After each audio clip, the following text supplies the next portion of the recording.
Salve, salve, internautas, bom dia a todos e todas. Estamos aqui mais uma vez no programa de responsabilidade da Federação Única dos Petroleiros, Seguridade e Cidadania, né?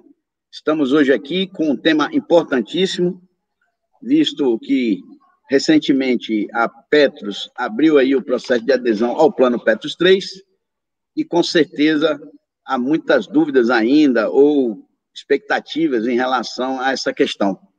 Apesar de já termos realizado vários programas, inclusive o último aqui com a presença do nosso assessor previdenciário, Luiz Felipe, né? Esse programa, inclusive, como outros estão disponíveis aí no YouTube, para que vocês possam assistir, nós temos tirado muitas dúvidas dos internautas, ainda sim restam outras questões que precisam ser esclarecidas, precisam ser melhor explicadas, principalmente no campo jurídico.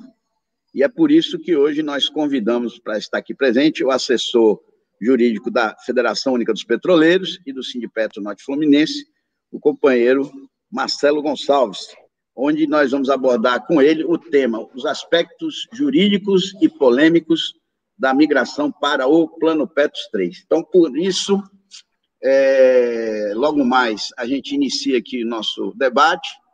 Vou passar, primeiramente, para o companheiro Marcelo fazer uma breve saudação, e, em seguida, a gente vai apresentar, antes do debate, um vídeo da ANAPA, Associação Nacional dos Participantes de Fundo de Pensão, um vídeo que fala e alerta todos vocês sobre os riscos da privatização para o fundo de pensão. Quais as consequências da privatização para os fundos de pensão? Lembrando que isso não é teoria, né? Já temos vários casos, aí a história recente e até mais antiga demonstra efetivamente quais foram esses prejuízos. E esse vídeo da ANAPA aborda muito bem essa questão. Então, Marcelo, inicialmente, a sua saudação aos nossos internautas e logo em seguida a gente passa aqui o nosso vídeo para que eles assistam. Um abraço, Marcelo. Bem-vindo mais uma vez. Obrigado, PC. Bom dia a todos. Agradecer mais uma vez a oportunidade, né, aqui de estar com vocês para conversar um pouquinho, debater sobre esse tema que afeta aí tanto a vida das pessoas, né?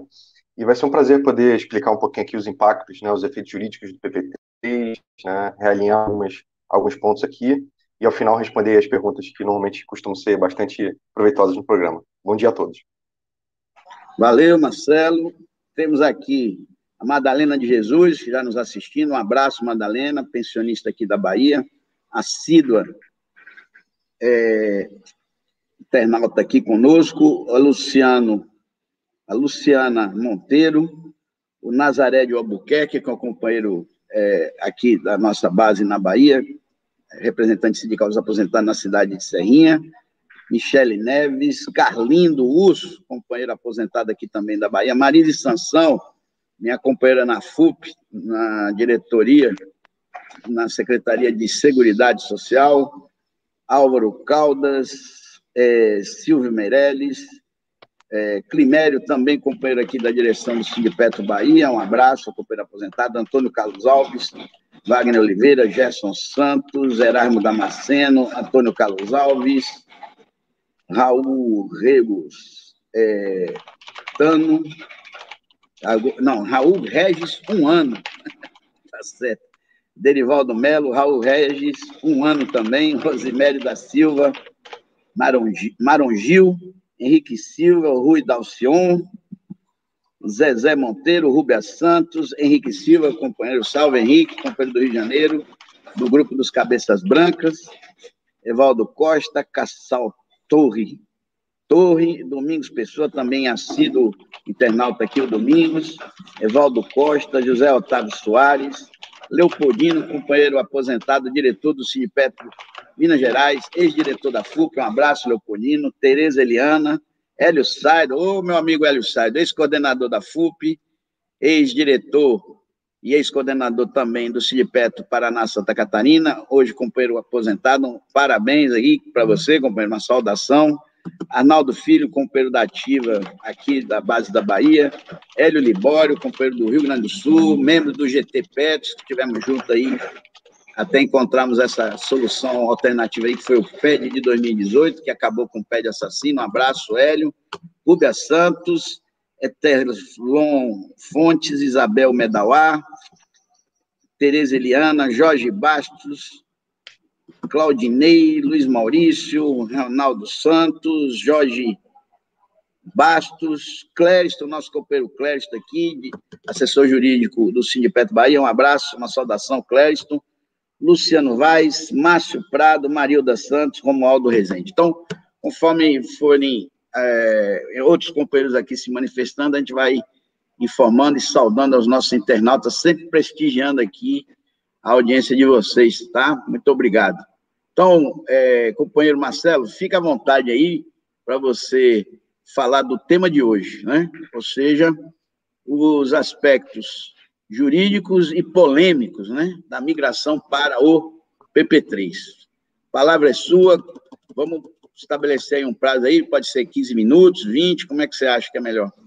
Acho que fica suficiente, pessoal. Ok, então, fica à vontade, a palavra é sua, meu camarada. Beleza. Só uma pergunta para você não falou no vídeo da ANAPAR? Vai ser depois, vai ser antes? Opa, muito... falha nossa. Obrigado, vou fazer igual no Jornal Nacional e nas TVs. Falha nossa, desculpa a nossa falha. Companheira Maria José, uma saudação a você que está sempre aí junto com a gente, mesmo às vezes com as dificuldades, né, do dia a dia, né? Vamos passar aqui o vídeo rapidinho aqui na ANAPAR. A ANAPAR explica, se a empresa onde eu trabalho for privatizada, como fica meu fundo de pensão. Vamos assistir e logo após a gente retorna aqui com o companheiro Marcelo. Pode começar o vídeo. ANAPAR explica. Se a empresa onde eu trabalho for privatizada, como fica o meu fundo de pensão? Os trabalhadores de empresas estatais que estão na lista das privatizações, como é o caso dos Correios e da Companhia Energética de Brasília, no Distrito Federal, têm motivos de sobra para se preocupar. Não é a primeira vez que o fantasma da privatização assombra esses trabalhadores, assim como os empregados dos bancos públicos. Sempre que essas empresas públicas estão na fila da privatização, os seus fundos de pensão são prejudicados, seja com o encerramento de planos antigos com a substituição por planos menos vantajosos para os trabalhadores, ou até a mudança de regras que podem facilitar que o empregador retire o patrocínio do fundo de pensão. As consequências para os trabalhadores são sempre traumáticas. Há vários exemplos de empresas privatizadas em que os empregados recebem hoje benefícios mínimos dos fundos de pensão. É o caso, por exemplo, dos trabalhadores da antiga Companhia Petroquímica do Sul, privatizada em 1992, e da Copene, Companhia Petroquímica do Nordeste, vendida em 1995. 13 anos depois de vendida, a Braskem, controladora das empresas, decidiu retirar o patrocínio do plano de previdência. Dos 784 aposentados do plano, cerca de 20% receberam recursos insuficientes para o pagamento da aposentadoria. Um caso que teve muito destaque foi o de uma pensionista de 98 anos que recebeu o extrato do plano com uma dívida de R$ 1.190, porque teimou em viver além dos 84 anos previstos no cálculo do fundo de pensão. É necessário entender e acompanhar essas privatizações, pois as suas consequências podem prejudicar os trabalhadores. Eles podem perder os seus empregos, terem as regras de suas aposentadorias complementares alteradas e até reduzidas. Para que isso não aconteça, é preciso que a sociedade acompanhe e se mobilize para impedir mais esse ataque aos direitos dos trabalhadores e ao patrimônio público. Curtiu? Então dê um joinha no vídeo e compartilhe com seus amigos. Acompanhe o Recontaí nas redes sociais, todas @Recontaí, e fique ligado para mais conteúdo sobre economia de uma maneira mais simples. Até mais!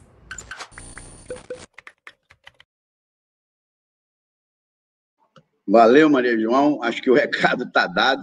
Para quem ainda tem dúvida, né, Marcelo, sobre os prejuízos da privatização, né?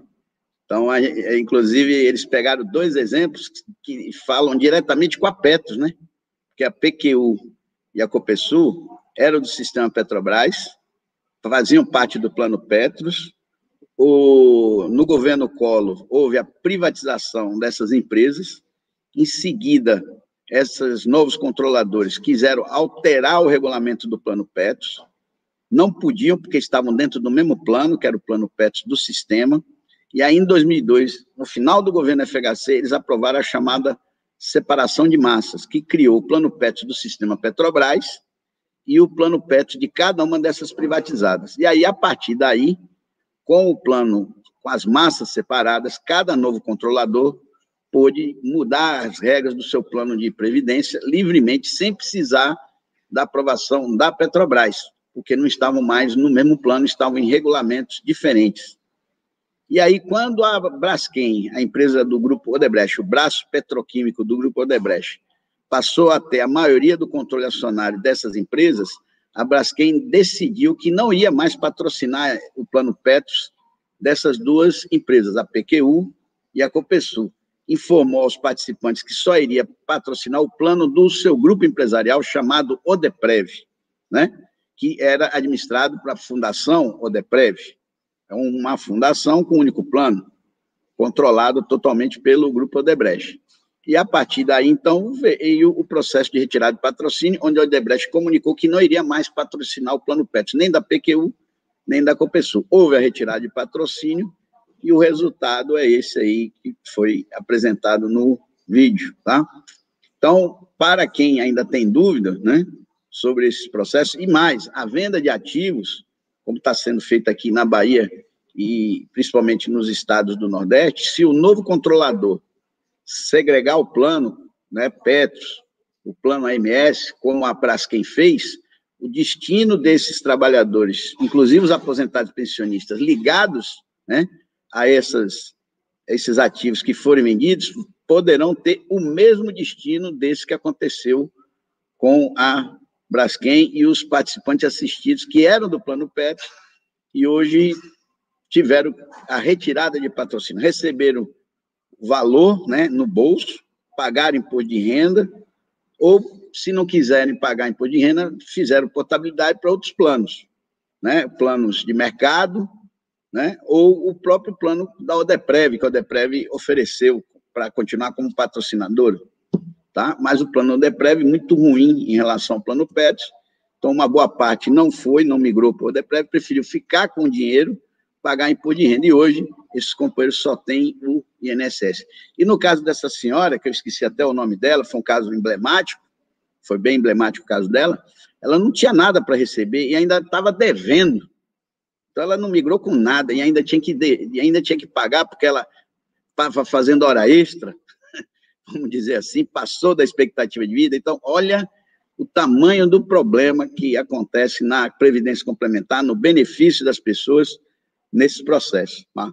Bom, dado o recado aí da ANAPAR, lembrando, a ANAPAR é uma associação que a filiação é direta, é uma associação nacional, representa todos os participantes de fundo de pensão, representa a mim, a todos os ativos aposentados da Petros, da Previ, da FUNCEF. Tem assento no Conselho de Gestão da Previdência Complementar, na Câmara de Recursos da Previdência Complementar, e tem um papel fundamental de fazer a defesa dos participantes junto ao governo, junto às patrocinadoras, junto aos administradores dos fundos de pensão. Portanto, é muito importante que os companheiros se filiem à ANAPAR, a contribuição é anual, o companheiro faz a filiação diretamente no sítio eletrônico da ANAPAR, www.anapar.com.br, e para ser associado à ANAPAR, basta ser participante de fundo de pensão. Lembrando que a ANAPAR também tem um plano, né, que é o ANAPAR Prev, que ainda está sendo administrado pela Petros, mas que está sob transferência da sua gestão para uma outra entidade de previdência que não a Petros. E que os participantes assistidos do plano ANAPAR Prev irão ter como gestor uma outra fundação, uma outra entidade de previdência. Então, a filiação é direta, não deixe de se associar à ANAPAR, porque ao se associar à ANAPAR, a gente está fortalecendo uma entidade nacional que faz a defesa de todos os participantes dos fundos de pensão em relação à legislação, em relação ao governo, em relação às entidades de previdência e suas patrocinadoras. É isso, está dado o recado, não deixe de se filiar à ANAPAR. Companheiro Marcelo, a palavra é sua.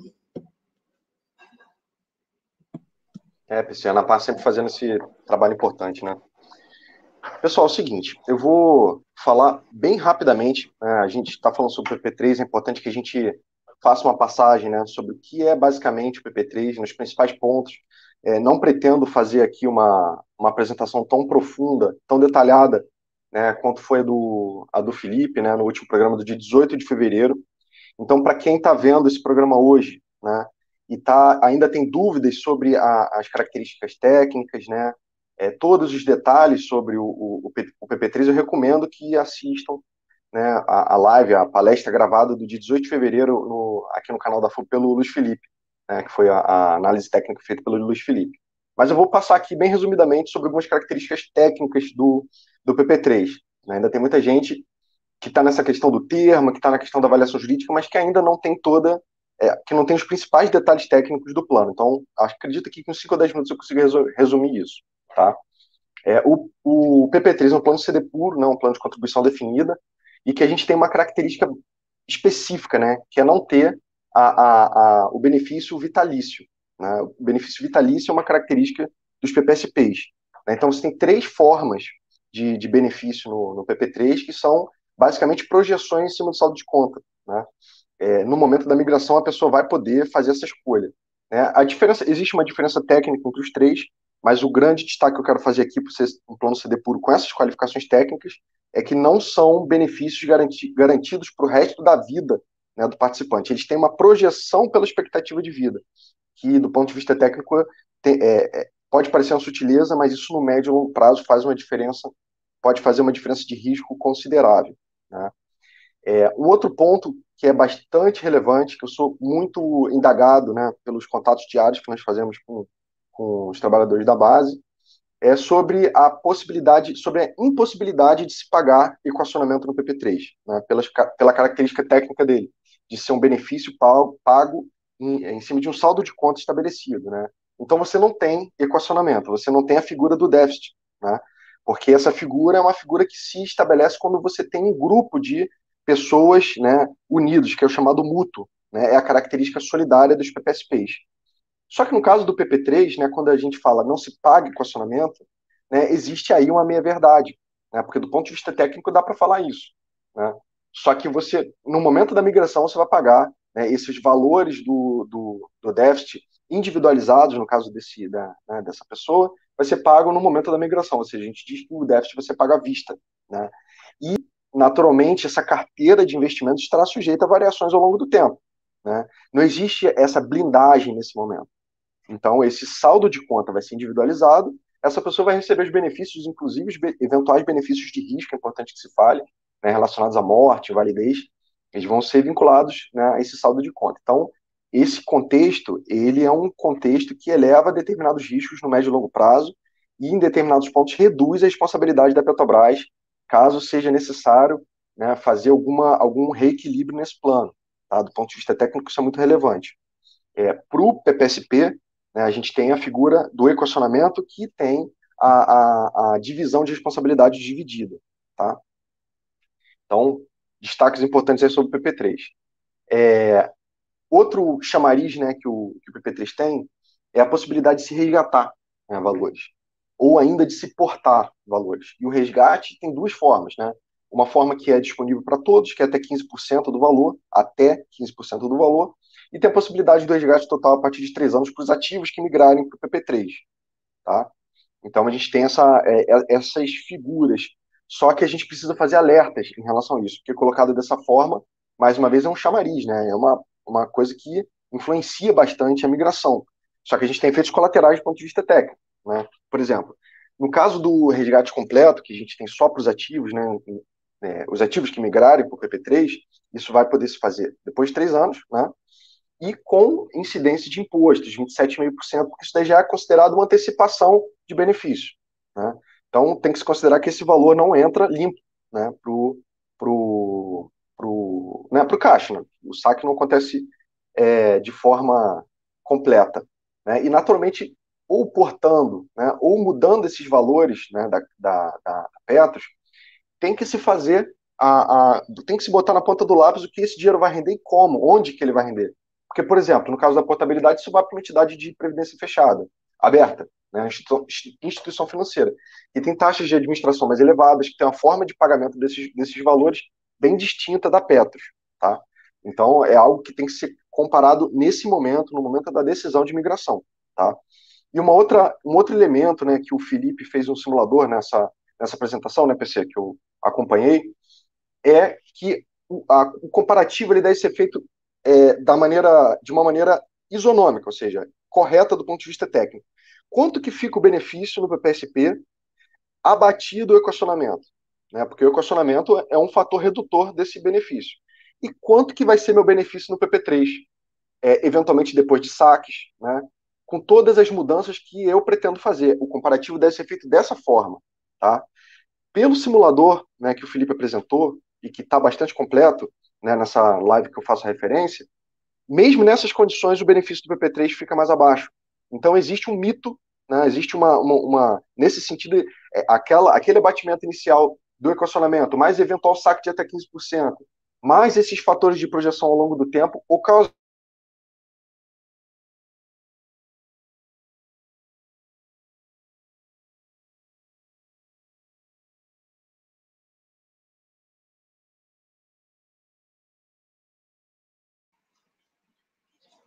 O Marcelo congelou. Para todos que estão tomando a decisão. Marcelo, você congelou um pouquinho aí. Maria João, está na escuta? Aí, os internautas aguardam um momentinho. Problema técnico. Voltei agora. Agora, melhorou. Pode ir. Pode continuar, Marcelo. Deu um problema aqui na internet. Vamos lá. Então, voltando. Tem que se fazer esse comparativo, né? Tem que se botar na ponta do lápis como é que vai ser minha situação final lá e como é hoje minha situação final aqui, tá?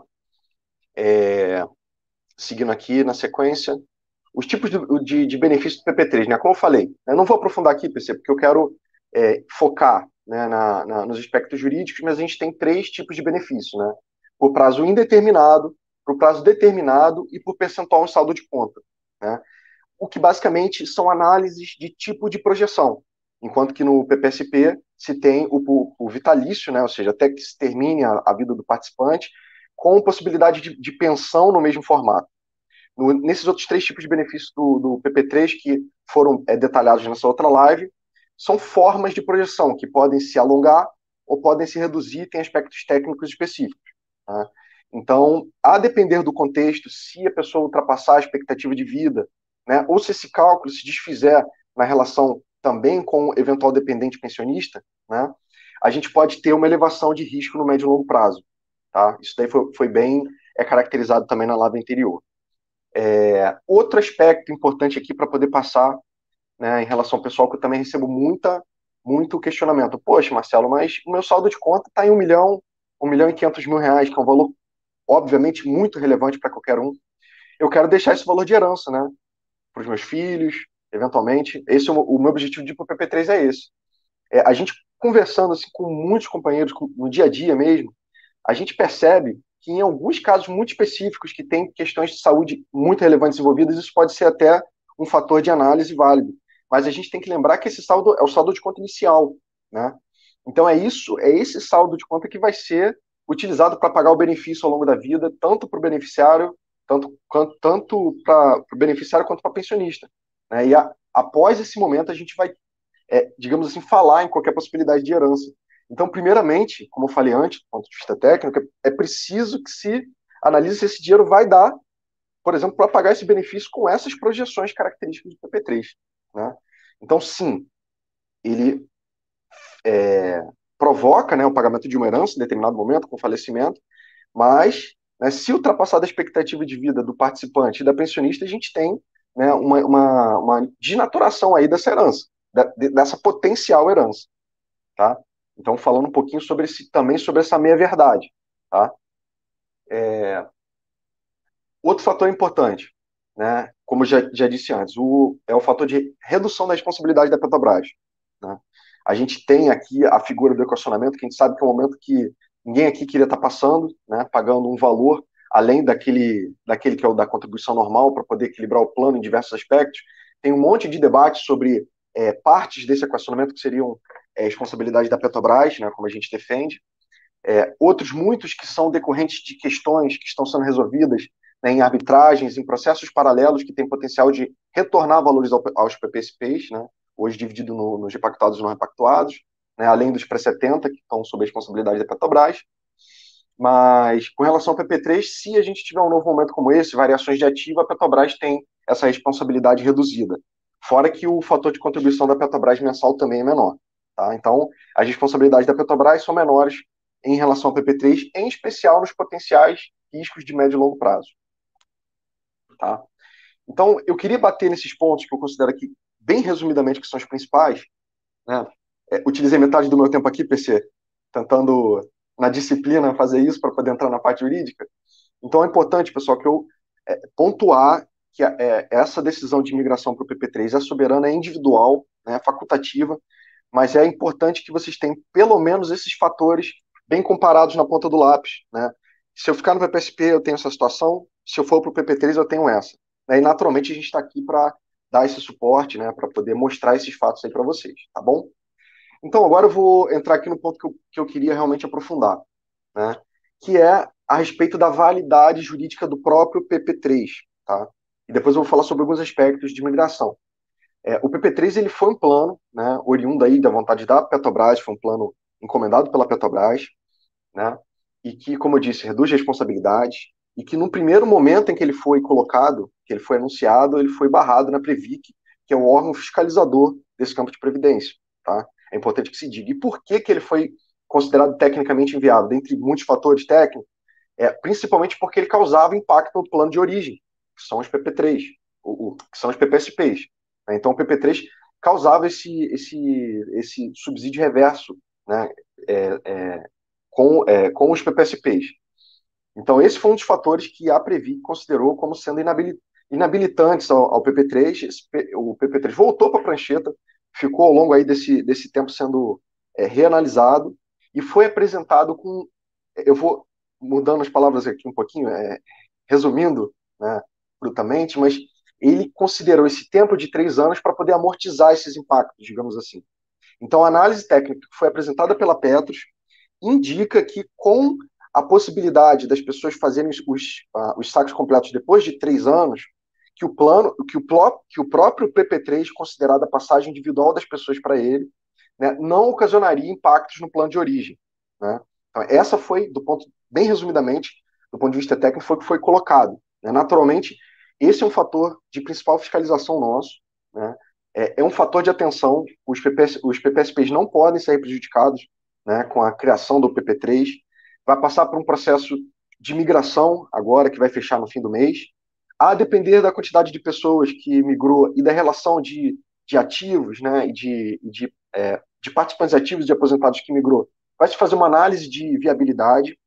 Depois disso tudo, o plano vai ser apresentado com valores, né, tamanho, quem que foi, quem que não foi, e a gente precisa fiscalizar isso tudo do ponto de vista jurídico para certificar que as pessoas que ficaram terão seu direito preservado. Primeiro ponto, tá? Esse é o fator principal de análise nossa do ponto de vista jurídico do PP3, que pode ensejar nulidade, pode ensejar debates administrativos, debates judiciais e aí por diante, tá? De forma bastante resumida.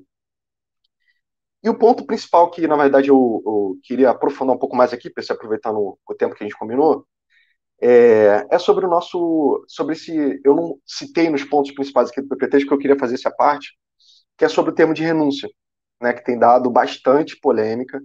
É um dos pontos, talvez, técnicos tão importantes quanto, né, tão importante quanto esses que eu mencionei anteriormente, porque o termo de renúncia que está sendo exigido pela Petros e pela Petrobras, ele é amplo e restrito, pretérito e futuro, né? Então, a gente tem diversas discordâncias com a natureza jurídica desse termo, né?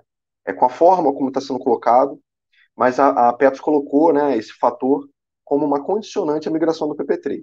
Tá?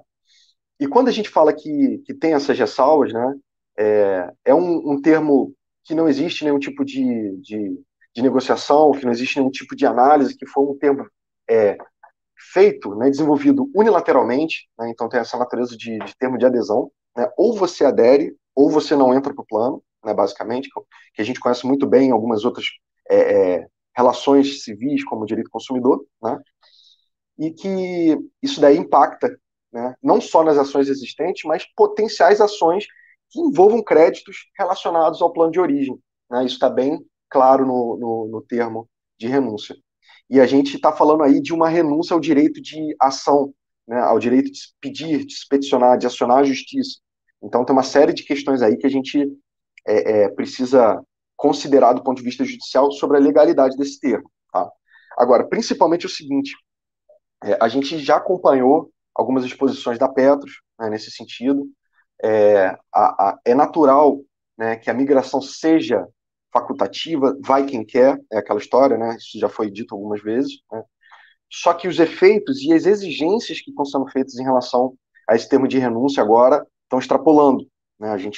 Essa daí é uma análise já que diversos sindicatos, né, fopistas fizeram, a gente está em momento de debate, porque tem se exigido, né, que esse termo seja anexado não só em processos individuais, né? Um processo individual você pode, nos processos individuais você tem a exposição de vontade, você pode desistir, né, eventualmente, mas as ações coletivas, elas são direitos, digamos assim, homogêneos de um determinado grupo, né, em que você não tem a figura de uma pessoa, você tem uma figura de um determinado grupo, né, e na medida que uma pessoa abre mão desse direito, naturalmente ela deixa de fazer parte desse grupo, né? Esse grupo estabelece um determinado direito, quem são os potenciais detentores dele. Não é que nem, por exemplo, uma ação plurima, né, que a gente chama, ou seja, uma ação com diversos autores, né, com autor A, autor B, autor C. O autor B pode sair de uma ação plurima. A gente está falando de uma ação coletiva. E tem um fator aqui adicional, né, com certeza haverá perguntas nesse sentido, já adianto. Está posto, né, que esse termo de renúncia vai causar efeitos indiretos a ações trabalhistas, né, das quais eu também entendo que não cabe peticionamento, né? Mas, por exemplo, a ação da RMNR, que é uma ação trabalhista, uma ação contra a Petrobras, estou dando esse exemplo, mas pode ser de níveis, pode ser outras ações individuais trabalhistas, são ações que causam efeitos previdenciários indiretos, ou melhor, acessórios, né? São aqueles efeitos que vêm junto com o pedido principal. Ou seja, se eu peço um pedido A, que vai complementar um direito, que vai reverter benefício, por exemplo, para o meu INSS, que vai reverter benefício para a minha Petros, esse termo de renúncia pode ser um obstaculizador, tá? Ou seja, a pessoa que fizer a renúncia a esse direito pode ter os efeitos indiretos, por exemplo, da RMNR, por exemplo, de uma ação de níveis, inviabilizado para aquele saldo de conta que foi transferido do PPSP, entendeu? Então, se, por exemplo, um desses fatores impactar e proporcionar dinheiro novo ao PPSP, esse dinheiro novo vai para o mútuo do PPSP e não impacta nesse saldo de conta do companheiro que migrou para o PP3. Então, os efeitos desse termo de renúncia, como eu falei aqui no início, ainda estão em debate, ainda estão em estudos, mas a forma como está posta no texto pela Petros é ampla e restrita, né? E, como eu disse, relacionados a ações passadas e futuras, né? E também com implicações e transtornos processuais pelo que está posto pela Petros, pela Petrobras, em ações coletivas, em ações trabalhistas, o que, na minha opinião técnica, né, de muitos companheiros que estão estudando isso, também não se aplicaria, tá? Então é importante que se diga. Assim, então, fazendo esse destaque bastante breve aqui, tá bom? Acho que cumpri aí, né, a limitação de tempo. Queria fazer esse destaque triplo, mas a gente aprofunda um pouquinho mais aí nas perguntas, tá bom, pessoal? Passou um pouquinho, mas aí é por causa da interrupção do sinal, né, da internet aí que está variando.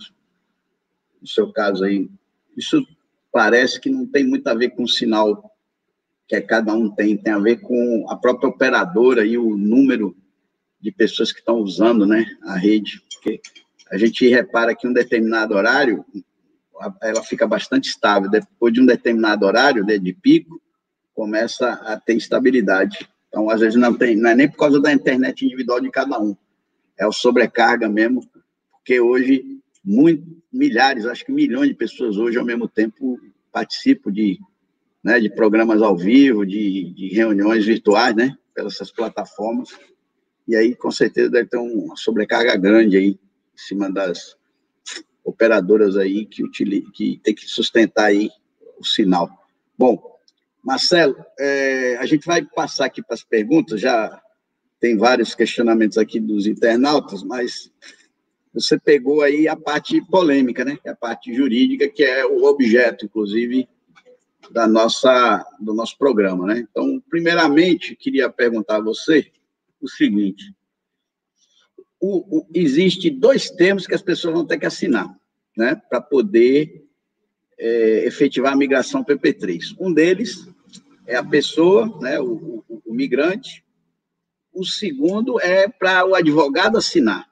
Então, é elaborado um termo e o participante vai chegar lá para o advogado: ó, doutor, assina aqui, que já é um negócio assim, né, que do ponto de vista da ética profissional, diga aí, você que é advogado, o que é que a ordem dos advogados acha disso, né? Então, isso já é uma irregularidade, do ponto de vista da ordem dos advogados, né? Mas vamos lá. E aí, o que acontece?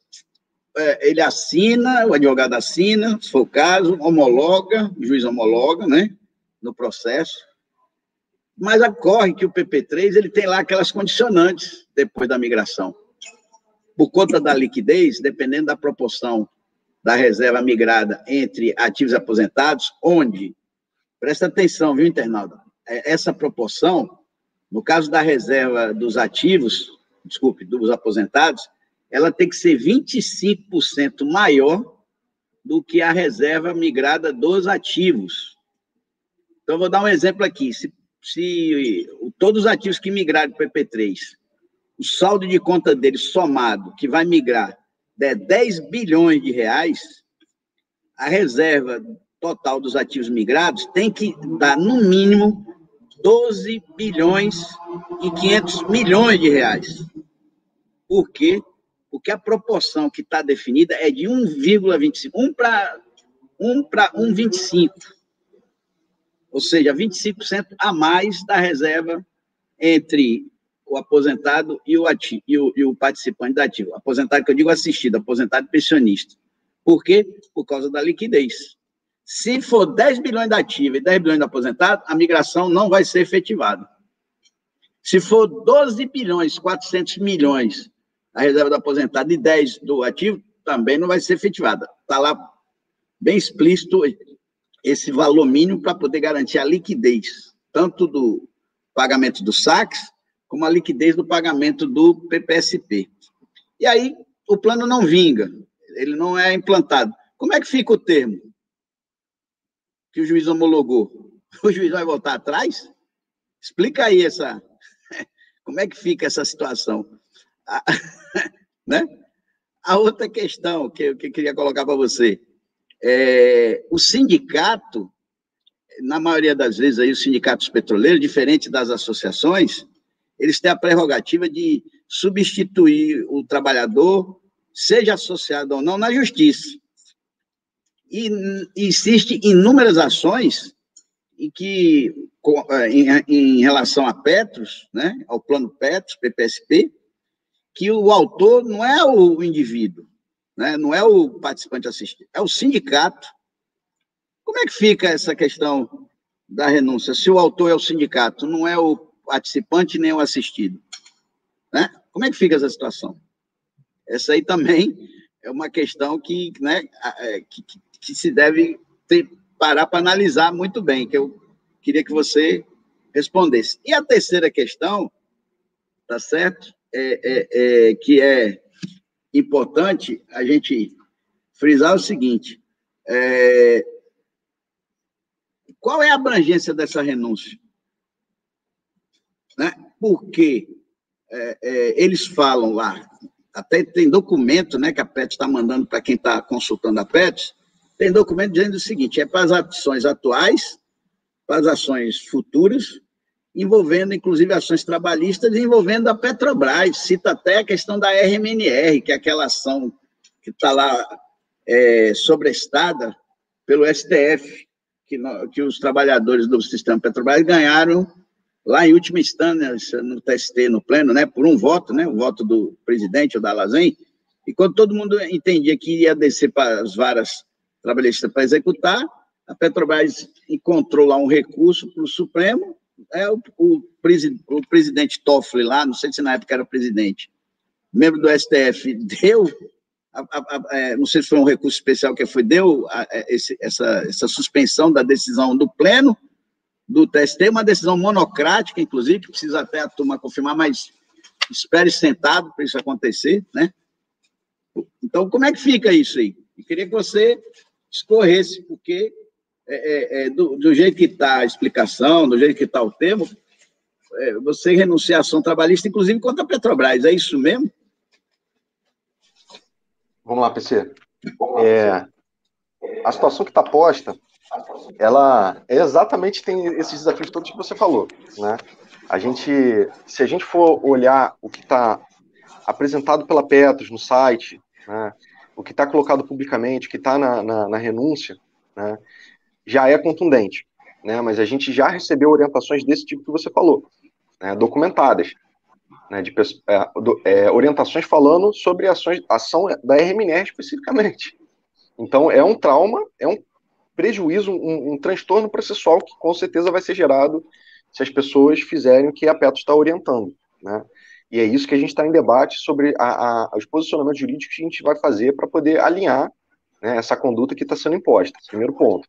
Eu vou começar aqui do ponto inicial que você falou, PC. Você, na verdade, colocou 4 pontos aqui, tá? Em primeiro lugar, você bem falou da questão ética. Estatutariamente, o advogado, ele não pode assinar algo para o qual ele não contribuiu, tá? Então, a gente está falando de um termo elaborado unilateralmente, né, que a gente não concorda com esse encaminhamento, em especial esses efeitos que estão sendo demandados, e do ponto de vista estatutário, né, a gente não pode fazer isso.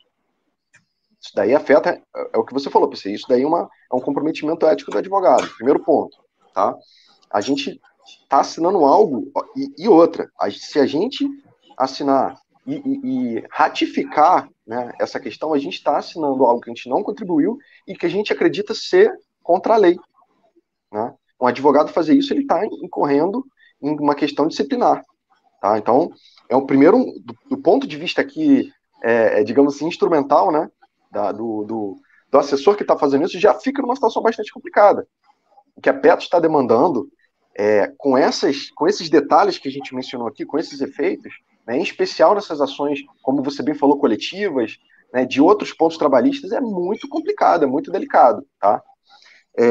Segundo ponto que você falou, PC, e se o PP3 não vingar, né?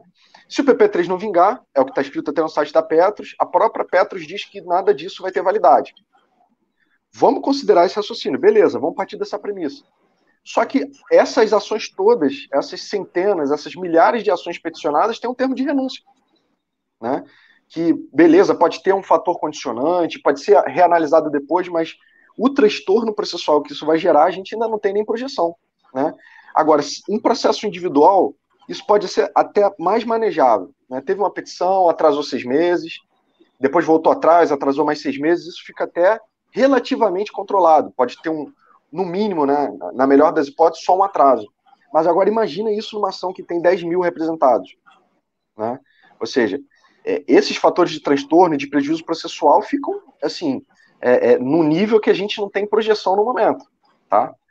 E aí eu entro no terceiro ponto que você falou, PC. O sindicato, ele tem uma representação dos trabalhadores, mas ele é o autor da ação, né? Uma pessoa, para poder peticionar na ação, ela não é parte, ela é uma representada pelo sindicato, né? Os efeitos da renúncia ao direito podem ocorrer, esse não é o problema, tá? A pessoa pode abrir mão daquele direito, é um direito dela de fazer isso. Só que ela vai abrir mão e vai destinar para aquela parte que demandou esse termo para ficar expresso. E no momento em que, eventualmente, essa ação coletiva for ocasionar, né, os resultados, aí sim a parte obrigada no processo não vai aplicar para aquelas pessoas que abriram mão daquele direito. Essa seria a ordem natural das coisas, entendeu, PC? Então, o sindicato ganha um processo para um determinado grupo em cima de um determinado réu ou reclamado, tá? Esse reclamado vai ser obrigado a pagar para aqueles que têm direito, isso é óbvio. Entendeu? As pessoas que abriram mão daquele direito não vão receber. Agora, na medida que você obriga que essas pessoas peticionem individualmente num processo desse, você trava esse processo, do ponto de vista processual.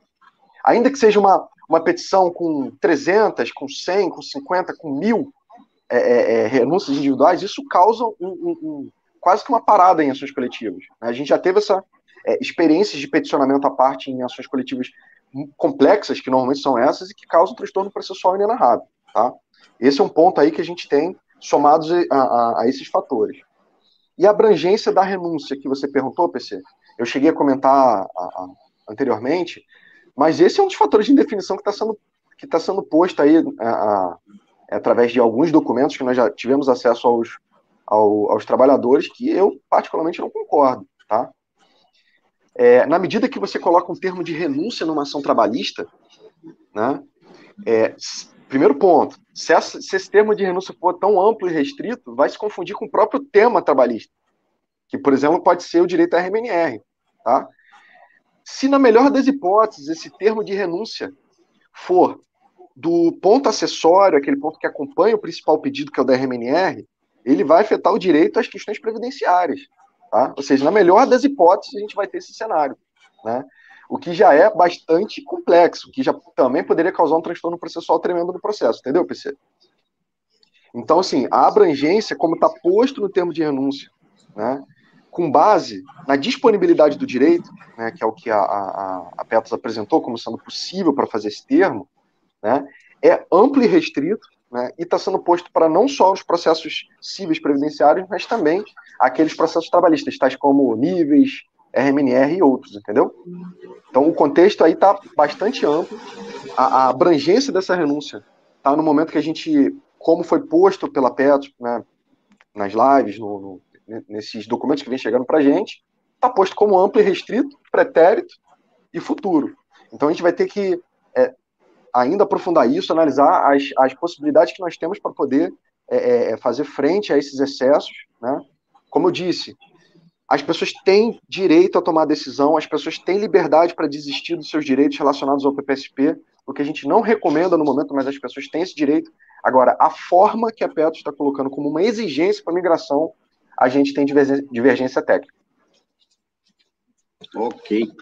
Bom, tem perguntas aqui dos internautas, eu vou priorizar aqui, e depois também tenho mais uma outra pergunta para você também, eu já faço aqui num bloco aqui, junto com os companheiros internautas aqui. A Joanaci, ela pergunta aqui o seguinte: o déficit do equacionamento será pago totalmente pela pessoa que irá migrar ou a Petrobras vai ter participação nisso, tá? Então, a gente já pode responder. É sempre paritário, meio a meio, tá? Então, o valor que vai ser abatido à vista da sua reserva de migração é a sua parte, tá certo? A Petrobras, como você migrar, ela também vai colocar parte dela lá, migrar para o PP3. Então, são as duas partes que vão para o PP3. A sua, que é de acordo com o seu saldo, e a da Petrobras, que é no mesmo valor, tá certo? Ou seja, a Petrobras também, quando você migrar, vai pagar à vista o equacionamento para o PPSP. Por isso que a gente diz que, contraditoriamente, quanto mais gente migrar para o PP3, melhor para o PPSP. Porque vai receber à vista recurso que ia receber a prazo, tanto do migrante como da Petrobras. E detalhe importante, né, Marcelo? Se mais tarde, daqui a 5, 10 anos, a gente conseguir cobrar valores da Petrobras que melhore o patrimônio do plano, reduzindo o equacionamento, quem migrou não vai ter nenhum benefício com isso. Ele pagou à vista. Mas ele não vai ter nenhum abatimento depois, porque ele pagou à vista. Agora, quem ficou, está pagando a prazo, vai ser beneficiado. Então, ainda tem esse detalhe, né? Posso fazer um aditivo, PC? Sim, à vontade. Adicionando o que você falou, todas essas questões, a gente ainda tem um fator complementar aí. Beleza. O déficit que foi pago à vista agora foi dividido, né? Com a coparticipação paritária da patrocinadora, só que daqui para frente não é tão paritário assim. Tá? Há redução de responsabilidades mensais da Petrobras, e em caso de riscos a médio e longo prazo, a responsabilidade da Petrobras não é a mesma do que seria nos PPSPs. Tá? Então, ratificando aqui o que o PC falou, esse alerta é exclusivamente para os companheiros que estão indo para o PP3, porque para quem ficou, isso traz alívio para o plano. Parece contraditório, né, para falar isso. E isso aqui que a gente está falando, PC, para algumas pessoas que levantam esse ponto, talvez uma das primeiras vezes é um ponto unânime entre, pelo menos todos os advogados, ou pelo menos todas as pessoas que estudam em relação a isso, de qualquer entidade representativa sindical, tá? Então, só para poder fazer esse destaque aí em relação a essas questões. Tá. Tem uma outra questão, já que você citou, que a própria renúncia judicial vai beneficiar quem ficar no PPSP. Hoje nós temos aí em torno de um passivo contingencial no PPSP, nos PPSP, de 3 bilhões de reais. A última vez que eu estava lá no conselho, né, era esse número, não sei se aumentou ou diminuiu, mas o fato é que tinha esse passivo contingencial que era redutor do patrimônio, ou seja, o patrimônio que o plano Petros tem hoje, os PPSPs, já é abatido dessa contingência, né? Ocorre que se todos que migrarem, que tiver ação, fizer a renúncia, esses 3 bilhões vai retornar para o patrimônio dos PPSPs e vai reduzir o equacionamento. Então, de novo, aquela contradição. Quanto mais migrarem o PP3, melhor para quem vai ficar, né? Então, tem essa situação também. PC, bom dia. Uma outra correção rapidinho, PC, só que eu lembrei, a Petrobras não paga à vista, ela tem um parcelamento aí, de 7 anos. Mas... Ela pode diferir. Isso.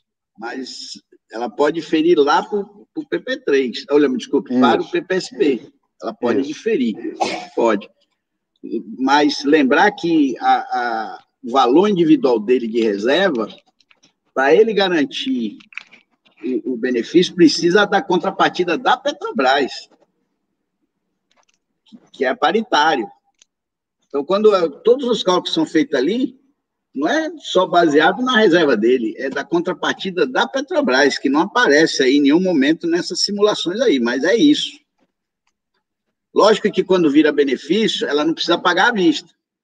Mas se tiver saque à vista dos 15%, no caso dos aposentados, que eles podem sacar até 15%, e no caso da ativa, que eles podem sacar até 100% se ficar naquela carência de 3 anos, né? No autopatrocínio licenciado, né?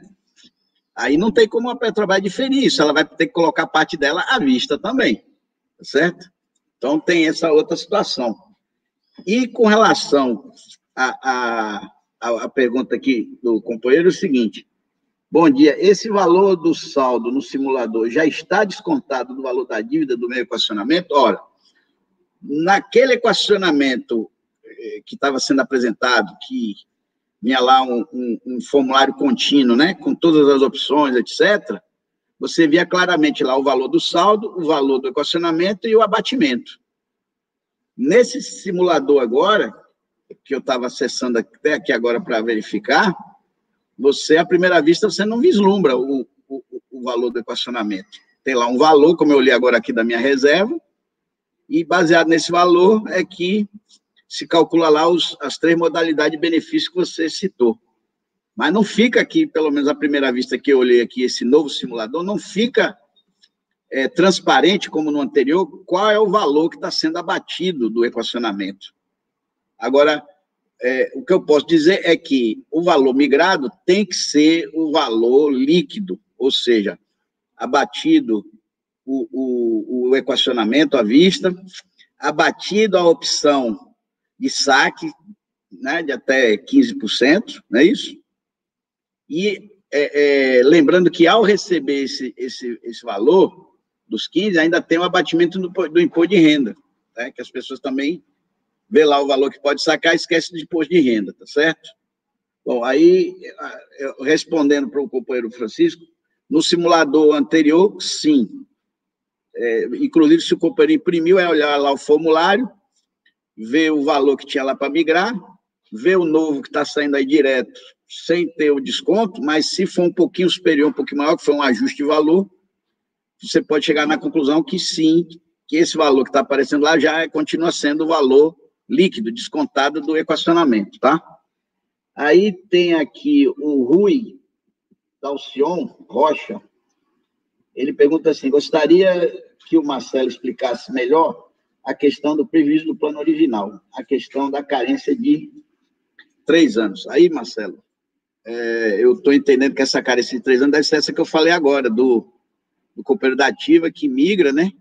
e que se ele ficar 3 anos lá aguardando, ele pode sacar 100%. Não sei se foi isso que o companheiro aqui está querendo abordar, mas aí você explica. E a questão do prejuízo ao plano original, tá? Qual que seria esse prejuízo, tá?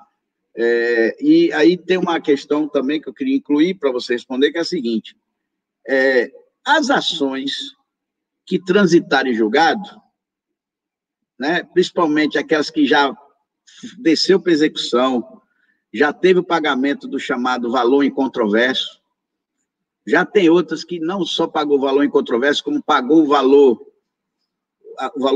restante, o chamado controverso, né? Faltando, às vezes, só implantar o benefício, que é a última coisa que a Petros faz, na minha modo de ver, inclusive errado, porque quanto mais ela fica demorando de aplicar a correção no benefício, mais ela paga multa em cima desses valores, que onera significativamente o plano. Eu acho que, a partir do momento que a Petros perdeu a ação, a Petros apresentou o cálculo dela, e que o advogado questionou o valor, a partir dali, a Petros já devia lançar no benefício a correção. Porque se tivesse uma definição posterior do juiz de que o valor não era aquele da Petros, era o outro, a Petros só pagaria multa em cima da diferença.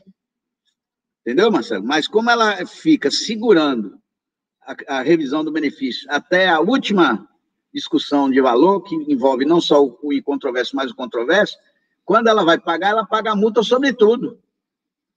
Enquanto ela já poderia ter livrado a multa do valor em controverso, que foi ela mesma que calculou, ela mesma que apresentou no juízo, né? Então, mas aí, nesse caso, ação transitada de julgado, já pagou o valor em controverso, já valor controverso, só está faltando a revisão, o processo não encerrou. Pergunta, esse processo pode fazer acordo sobre isso? A pessoa pode fazer acordo sobre uma ação que não existe mais? Porque, teoricamente, transitou em julgado, o restante é formalidade, cálculo, etc. O direito está consagrado. Se pode renunciar de uma ação transitada em julgado, ainda mais já com valores pagos? Como é que fica isso? Vamos lá, PC. Acordo judicial, né, ele pode ser feito em qualquer momento do processo. Tá? Isso daí é um fator que a gente tem como a premissa técnica aqui. O grande problema que a gente está colocando aqui é o seu exemplo do caso concreto, por exemplo, um caso transitado em julgado, já debatido, já maturado, mas, por exemplo, sem implantação daquele benefício, sem aplicação, sem os efeitos, né, já causados para aquele trânsito em julgado. Né? A pessoa ali adquiriu, digamos assim, o final do debate técnico no processo, mas ele ainda não foi implantado. Tá? O que a Petros defende é que, nesse momento, ainda há o direito, né, ainda há a disponibilidade desse direito. Tá? Eu tenho algumas discordâncias com questões envolvendo essa construção, né, mas preciso advertir que é algo que será posto no processo de todo mundo. Né? Isso já foi falado expressamente. Né? Esse é um jogo aberto, em que a Petros disse que, se existir o termo, né, amplo e restrito, pretérito e futuro, numa ação que ainda não foi concluída, ainda que exista o trânsito do julgado, que o entendimento jurídico deles é que isso vai gerar efeito. Tá? Então, que colocando isso no processo, se o juiz entender que ainda há momento de disponibilidade daquele pedido colocado, né, o juiz pode interpretar que a pessoa abriu mão de direito tempestivamente, ou seja, ainda dentro do prazo que a pessoa ainda teria de fazer qualquer tipo de acordo nesse sentido. Outro elemento que a Petros coloca nesse sentido é que, na verdade, é como se fosse um acordo mesmo, uma transação, em que a pessoa está abrindo mão de um direito para adquirir outro. Entendeu? Que ela não está simplesmente renunciando um direito. Que ela está abrindo mão do direito A para ter o direito B de migrar para o PP3. O que, como a gente falou aqui anteriormente, esse direito B é bastante controverso, né? Mas que ela estaria fazendo uma troca, uma transação, um acordo judicial. E a possibilidade de existir transtorno nesse sentido existe. É importante aqui que a gente coloque o que a gente interpreta e daquilo que pode acontecer nessas multiplicidades de hipóteses, tá? se estiver num tempo de tempestividade, ou seja, um tempo adequado para se fazer um acordo no processo, o juiz pode entender que ele é válido. Agora, a gente tem uma série de discordâncias, como você bem falou, PC. Se o processo já acabou, já foi arquivado, já foi transitado em julgado, como é que fica a retroatividade disso? Aí eu já entendo que não busca, não se aplica. A pessoa atingiu.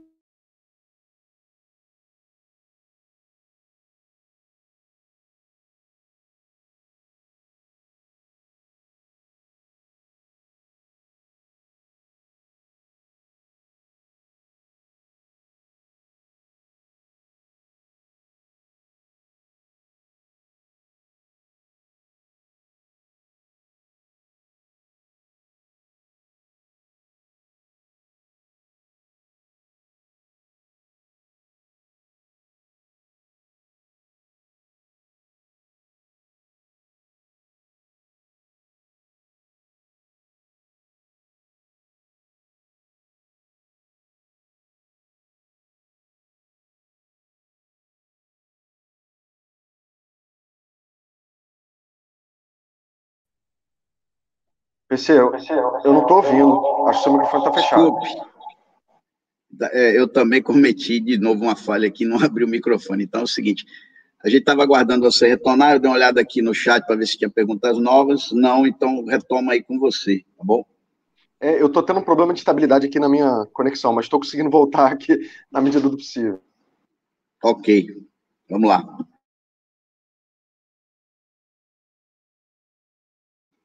Pode continuar, Marcelo. Eu fechei o ponto anterior, PC. Eu não sei se ficou alguma pergunta. Ponto, mas lembrar que você teve uma horazinha lá que cortou, acho que antes da sua conclusão, tá? Quando você disse na palavra atingiu, aí você estava para concluir. Tá. Então, só na conclusão. A depender do caso concreto, né, a gente tem que advertir que pode causar transtorno processual, sim. Se o juiz entender que ainda estava em momento de ser possível uma transação judicial, como a Petros está colocando esse termo. Como eu falei, a gente tem discordância técnica, tá? Mas é importante advertir para as pessoas que estão migrando, que estão assinando esse termo, que a depender do processo e do entendimento do juiz, isso pode causar transtorno, tá? Agora, o meu entendimento é que se passou do momento, né, de estabelecimento do benefício, se aquilo já transitou em julgado, se a ação, por exemplo, já foi arquivada, está para ser arquivada, e já alterou o benefício inicial dele, benefício de origem, esse momento de transação já acabou, e a transação para o PP3 deve ser a partir daquele benefício conquistado. Mas a advertência fica aqui, né? Esse entendimento técnico, essa previsão, não é garantida em todos os casos, é uma análise do caso concreto muito delicada. Ok, Marcelo, nós estamos com uma hora de programa, a gente deve caminhar daqui a pouco para o encerramento, mas eu acho que esse ponto aí talvez seja o mais problemático para o migrante, né? Porque ele recebe o valor incontroverso, ele recebe até o valor controverso, aí ele assina o termo. Isso pode ser cobrado? Ele não implantou o benefício, ele já recebeu o valor incontroverso, ou os dois, e ainda não teve a revisão do benefício. Isso aí pode ser cobrado dele, porque ele assinou a renúncia? PC, eu entendo que não. Até porque, como a Petros está qualificando isso como uma transação, como um acordo, o acordo ele fica nos limites do que está sendo estabelecido ali, tá?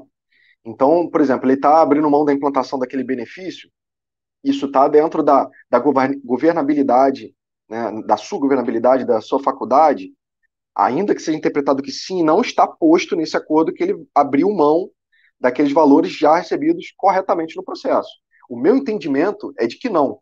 Mas eu faço sempre ressalva, PC. É uma análise do caso concreto, é uma análise do processo dessa pessoa, do estado desse processo, né? E como é que foram as decisões, qual é aquele momento, porque não dá para falar tão genericamente em relação a isso, tá bom? O grande resumo é que sim, esse termo pode causar transtorno de diversas naturezas, incluindo esse, tá? Aí é o imponderável, né? Como diz aí o ditado popular, cabeça de juiz, né?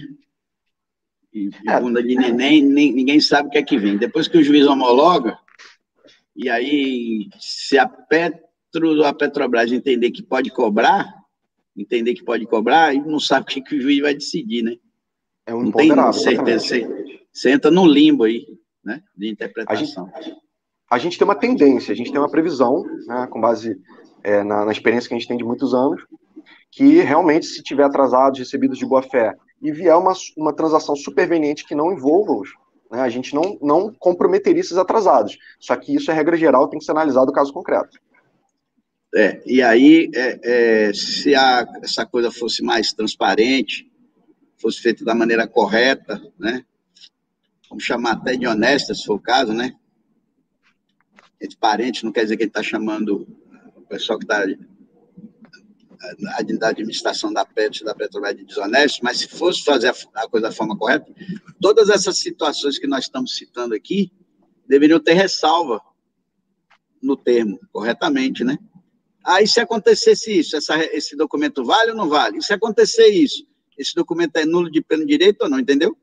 Como está hoje, fica tudo em aberto. Realmente um cheque em branco que a pessoa está dando. Infelizmente, é a conclusão que a gente pode chegar aqui. PC, um comentário rápido. A gente fez teve o termo feito na proposta alternativa, né, que foi tão debatido, em que foi um termo de não judicialização, né? Isso, e esse termo de não judicialização que foi feito, ele teve um anexo dispondo exatamente dos efeitos que esse termo atingiria, né? Ou seja, ele tem uma limitação de eficácia, né? Esse termo de renúncia não, é tudo que está ali abrindo mão ampla e restritamente. Eu estou dando um exemplo aqui de como que um termo de não judicialização, um termo de renúncia, né, tem que ser aprofundado e estabelecido como você falou. Bem lembrado, inclusive isso foi levado à aprovação de assembleia, né? O termo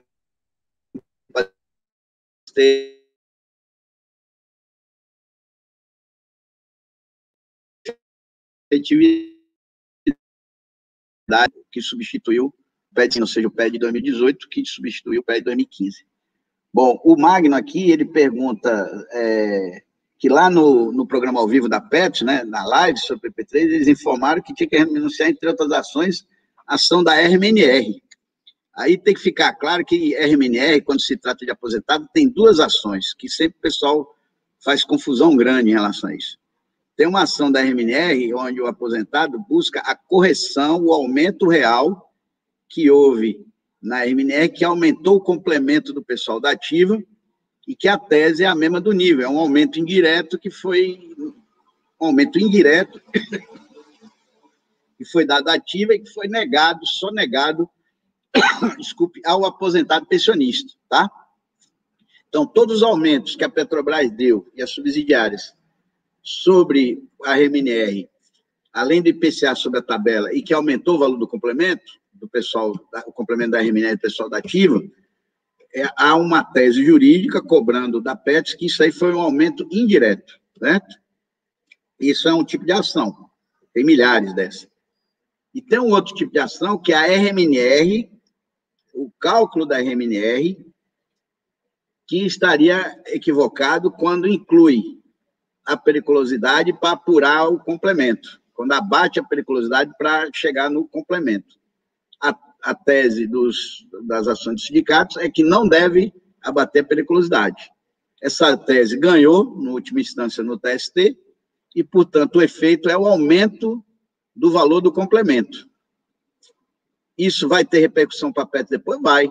Para esses que tiveram aumento do complemento, né, que faz parte da sua média salarial, se essa média estiver abaixo do teto, ele vai poder depois reivindicar junto à PET a revisão do seu benefício para incluir essa parcela, né, que aumentou na sua renda e que o cálculo dos PPSPs é baseado na renda, desde que esteja até o teto, né, de contribuição para os pós-82, que é 3 vezes o teto do INSS, ou seja, 3 vezes 6, algo aí em torno de 18, 19 mil, e para os anteriores 82 é 25, 26 mil, que é o salário referência do antigo gerente de departamento da Petrobras, que depois esse valor foi transformado num valor financeiro e atualizado pelo IPCA desde que esse cargo foi extinto, tá? Então, tem que ficar claro, tem que ficar bem explicitada essa questão, né, de que, segundo o Marcelo, aí Marcelo confirma, da forma ampla que está o termo, pode afetar a ação atual, né, que é essas que eu estou falando de correção de benefícios, como pode afetar as futuras, que é essa da RMNR para revisão de benefícios, se aumentar o valor do complemento. É isso mesmo, Marcelo? Marcelo congelou. Se aumentar o que se aumentar.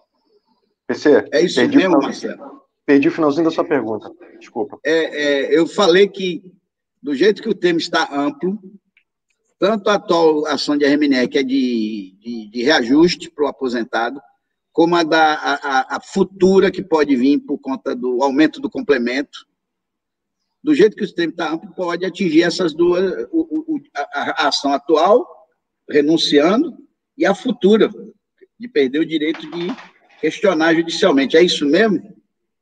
Então, PC, o entendimento que eu tenho é que esse termo de renúncia, ele não pode atingir o tema trabalhista, tá? Porque o que a pessoa está pedindo ali, como você bem falou, é uma diferença de um determinado nível salarial. É um pedido de natureza trabalhista, contra a Petrobras. Esse é um termo demandado pela Petros, tá? Falando sobre essa interpretação, o que poderia acontecer do ponto de vista técnico é que esses atrasados ou essas alterações poderiam ser atrapalhados no impacto que isso causaria no benefício, tá, PC? O que é relevante, é central aqui. Mas ainda assim, no pedido trabalhista é acessório, é secundário. Então o impacto pode ser relevante, mas na minha opinião esse termo não poderia afetar o pedido principal, que é o da RMNR propriamente dito, mas sim os impactos que isso poderia causar na suplementação Petros, tá? Agora, como eu falei, os transtornos processuais podem ir além. Porque um termo de renúncia sendo colocado num processo desse pode ser interpretado como uma renúncia ao direito. Entendeu? Ou seja, eu estou fazendo uma interpretação do que eu acho da melhor técnica e dos efeitos colaterais que isso pode causar no processo. Tudo que não está previsto na lei é permitido. Ou você só é obrigado a fazer o que está na lei. Então, mais ou menos, mas a ideia foi essa. Ou seja, qualquer termo de transação que não estiver abordando todas as excepcionalidades pode ir para qualquer lugar. Correto?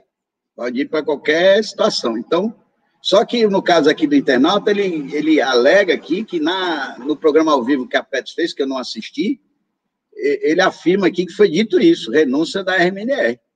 Então, como tem essa confusão da RMNR, que é do aposentado, do hoje aposentado, e a possível ação que tem, que é da RMNR, que aumenta o complemento, que aí vai atingir o futuro aposentado, que hoje está na ativa, ou que já está aposentado, mas que pega o período dele lá da ativa, que vai atingir, e pode virar também ação de revisão, aí fica um espaço perigoso, né? Que aquilo que numa renúncia, numa transação, tudo que você não explica, não amarra direito, né? Fica aí o risco muito grande para o companheiro. Então, vontade. Eu vou ler rapidamente aqui o que seria um trecho do termo, tá? Abaixo assinado... Vê se tem alguma... Desculpe. Vê se no termo tem alguma referência a algum tipo de ação, como o caso da RMNR. Vou falar. O objetivo é esse. Abaixo assinado vem por meio deste termo de livre e espontânea vontade, após reflexão sobre as implicações e consequências da assinatura, com o propósito de pôr fim às demandas judiciais em que sou parte, relativas ao plano de origem, tá? Considerando a transação judicial realizada mediante adesão às cláusulas e condições que disciplinam o processo de migração para o PP3, também chamado de plano destino, renunciar a todo e qualquer direito de ação ou pretensão, pretéritos ou futuros, fundados e ou relacionados ao plano de origem, sendo que a presente renúncia abrange, inclusive os direitos em que se fundam todas as ações judiciais individuais ou coletivas, sejam elas ajuizadas em face da Petros, da patrocinadora Petrobras ou de ambas, intentadas por mim ou associação ou sindicato que me represente ou substitua, e que discutam direta ou indiretamente matéria de natureza previdenciária, assim entendida aquela relacionada ou conexa às cláusulas contratadas no regulamento do plano de origem. Ou seja, o termo como está aqui é extremamente amplo, mas ele se refere à natureza previdenciária. tá? Okay. O que eu estou querendo dizer é, a minha interpretação é um sustento que eu falei, mas pode causar transtorno nas ações trabalhistas. Tá, então, para a questão aqui da nossa transparência do programa, né, e da nossa honestidade técnica, né, a gente tem que se ater à questão previdenciária. Então, vai ser o objetivo. Uma ação de RMNR da ativa contra a Petrobras, que busca aumentar o valor do complemento, em tese, não seria atingido. Agora, se isso aí se transformasse depois numa ação de revisão do benefício, porque aumentou o complemento, vai atingir o plano de origem, está nula, está renunciado. Mas você ainda faz essa observação, que não, por não se tratar de ação previdenciária trabalhista, em tese não estaria atingida, mas, como o termo está muito amplo, né, isso pode, de acordo com um determinado juiz, ter interpretação diversa. Ainda tem esse risco. PC, não disse que não será atingida.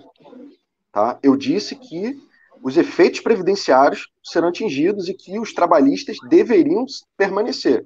Então, é atingido, mas, em tese, os trabalhistas seguem. Tá?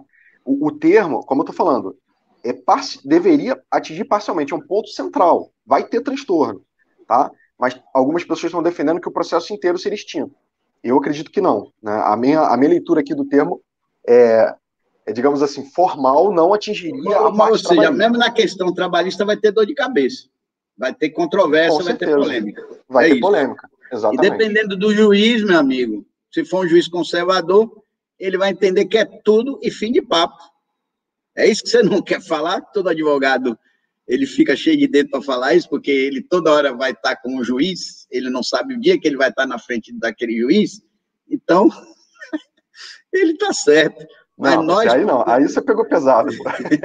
Mas por nós temos a liberdade de dizer, olha, se pegar um juiz conservador, amigo, do ponto de vista do direito trabalhista, para tirar esse encargo da empresa, já foi. Vai ser complicadíssimo. E a gente conhece aí juízes que, por muito menos que isso, já ceifaram, na sua interpretação, o direito do trabalhador e favoreceram as empresas. A gente sabe disso. Desculpe. Bom, o Henrique disse o seguinte: sair de um plano BD para um plano CD é ruim.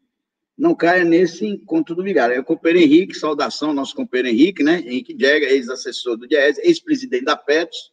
Um abraço, Henrique. Com certeza, a gente tem que estar sempre focado de que, independente dessas questões trabalhistas, o PPSP é um plano de BD solidário com garantias, diferente do PP3, que é um plano individual, não é solidário e não tem garantia contra déficit, não tem garantia contra má administração. Todo prejuízo que tiver é único e exclusivamente seu. Ponto. É isso. Bom, vamos lá. A Maísa coloca assim: vamos pagar os equacionamentos, definir um tempo para ter o benefício e correr o risco de manter saindo desse benefício firmado na hora da migração. Não esqueça que a MS não está no cálculo. Ok, uma afirmação. O Shirami, essa divergência técnica relacionada à renúncia, exemplo, RMR, poderá ser questionada posteriormente na justiça como um abuso? Essa é uma pergunta importante. E a Cissa Santos coloca aqui: quem pagou o equacionamento à vista e não migrar para o PP3 não terá ganhos com o crescimento dos que migraram? Terão, então, perda? Aí você entendeu a pergunta, Marcelo? Vou repetir. Quem pagou o equacionamento à vista e não migrou para o PP3 não terá ganhos com o crescimento dos que migraram? Terá, então, perda? Aí tem que esclarecer melhor aí essa questão, tá?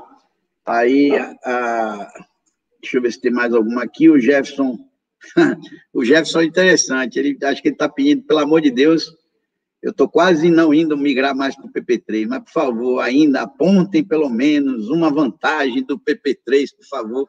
Você deixa que essa daí eu respondo, qual é a vantagem de migrar para o PP3, tá certo? Então, vai lá, a palavra é sua. Nós estamos com 1h19, temos que caminhar para o encerramento do nosso programa, infelizmente. Vai lá. Vamos lá. Eu vou aqui na pergunta do senhor Roner Schran, né? Não sei se eu falei o nome certo, qualquer coisa me desculpe. O popular Shirame. Popular Shirame. Shirame, tá. Shirame? Ok. Essa divergência técnica relacionada à renúncia, exemplo da RMNR, poderá ser questionada posteriormente na justiça como abusivo? Sim. Tá? Esse é um debate que está posto no momento. Tá bom, seu Shirame? E aí o ponto que eu coloco aqui é o seguinte: poderá ser debatido na justiça? Poderá. Só que a gente tem que fazer uma análise do momento. Né? Conjuntura, a gente faz foto.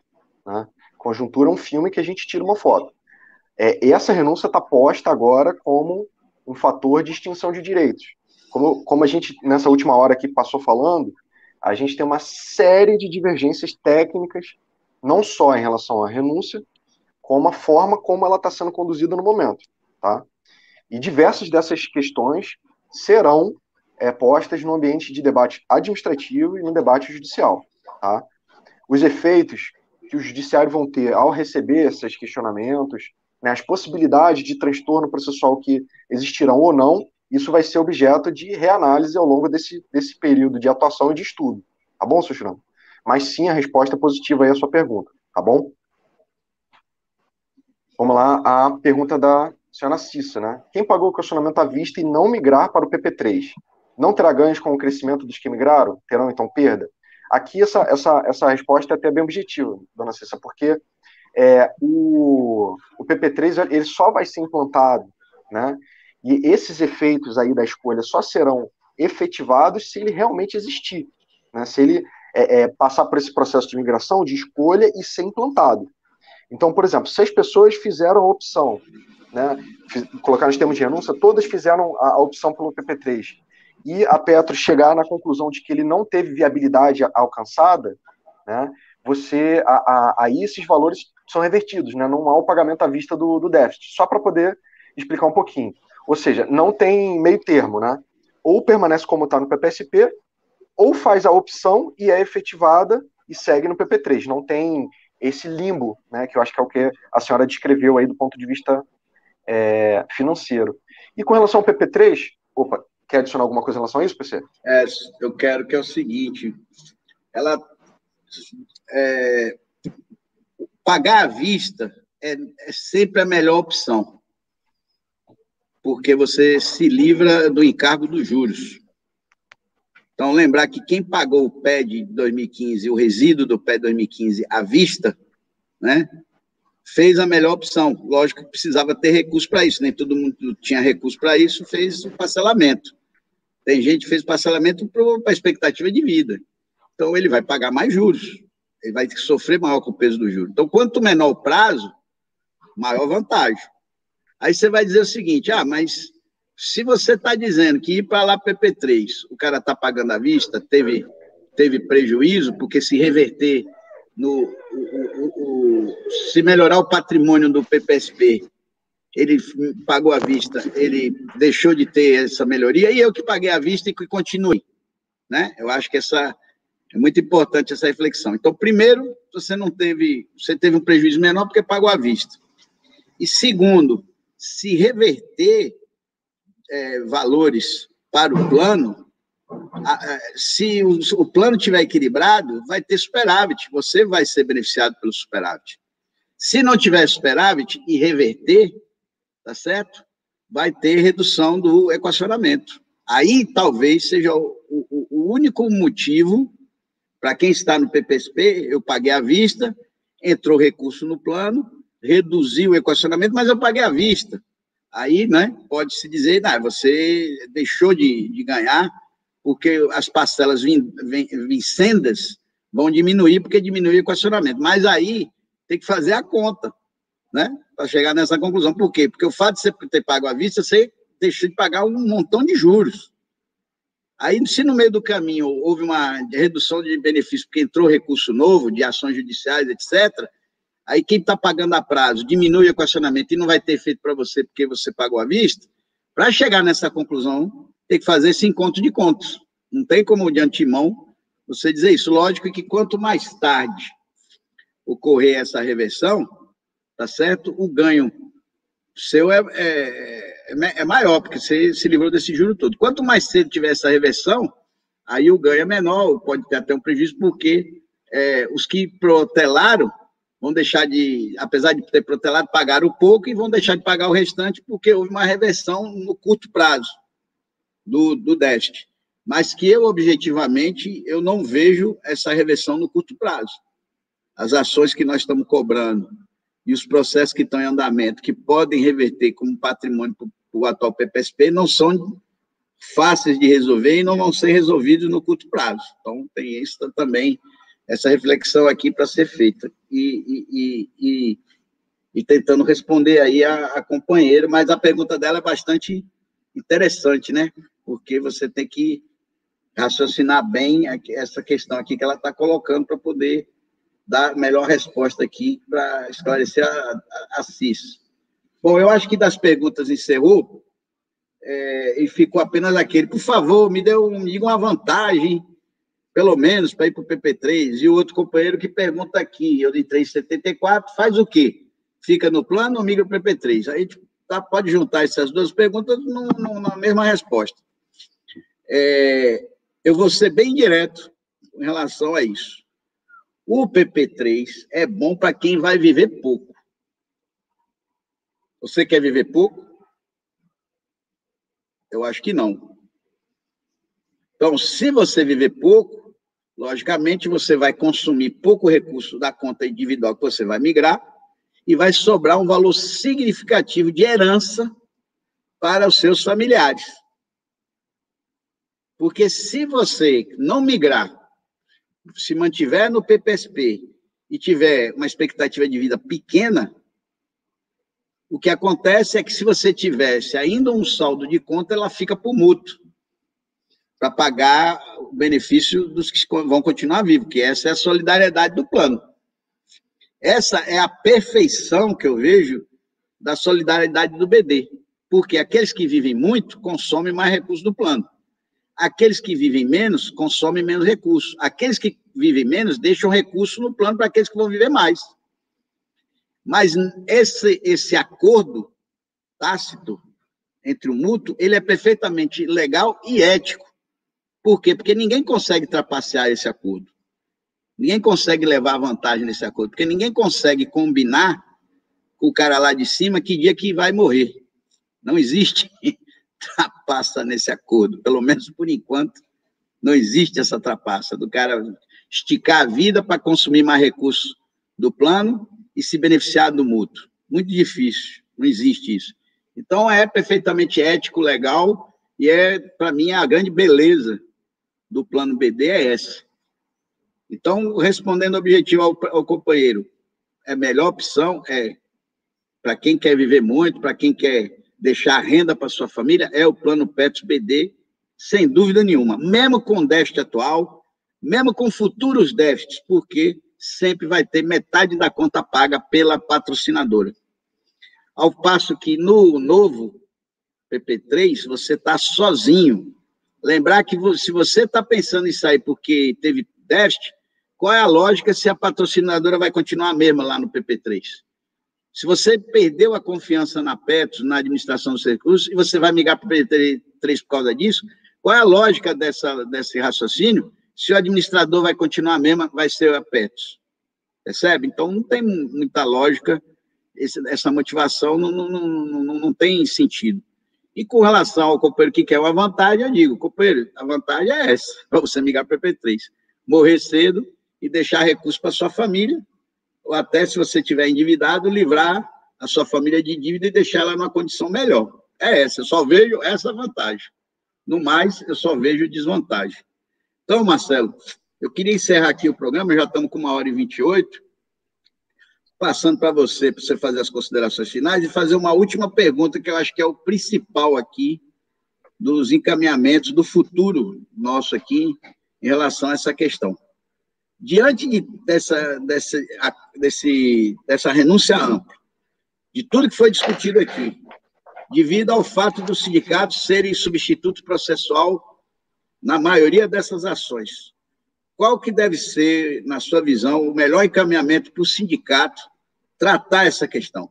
Porque, com certeza, no escritório que assessora a FUP, que você faz parte, e que assessora o NF, que é Normando Rodrigues, nos escritórios que assessoram os sindicatos, com certeza já vai ter cobrança, vai ter pressão daquelas pessoas que, desesperadamente ou não, querem migrar para o P3 por visão imediatista, porque querem resolver uma dívida, ou porque perderam a relação de confiança com a Petros e querem, de qualquer forma, tentar levar o máximo de recursos que puder do plano Petros. É isso.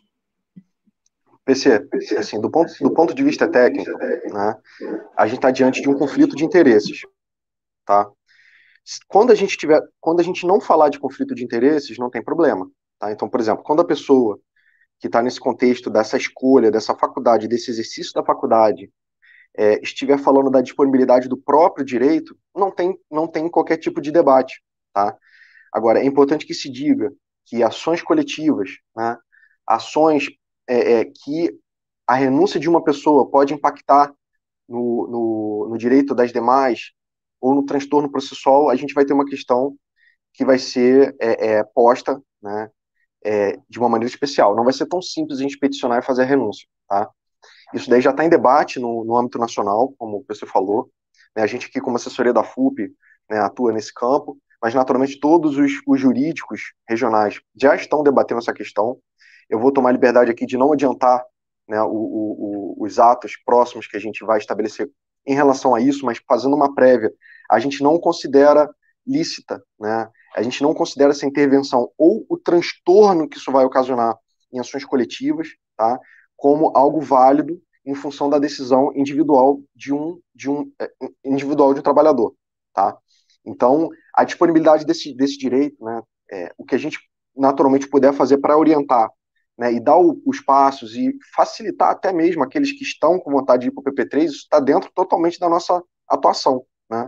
Agora, é importante que por um tipo de condução técnica colocado, isso também não prejudique o direito dos trabalhadores que está sendo buscado, tal como RMNR, níveis, PLDL, ações coletivas das mais diversas naturezas, né? Porque isso pode ser um ato beneficiador da Petrobras, que é responsável por pagar todos esses valores trabalhistas, tá? Então, é importante que a gente demonstre aqui para as pessoas, né, que a gente está diante de uma teia jurídica em que essas decisões têm múltiplas repercussões. Então, que a gente vai tomar as medidas devidas para poder fazer frente aos impactos deletérios, negativos, que essa exigência está sendo causada, tá? E aí a gente tem diversas possibilidades de atuação administrativa, né, até perante a própria Petros, MPT, e recursos judiciais que a gente vai tomar para poder fazer frente aí a esses possíveis danos e transtornos aos demais trabalhadores que estão ficando no PPSP, tá bom?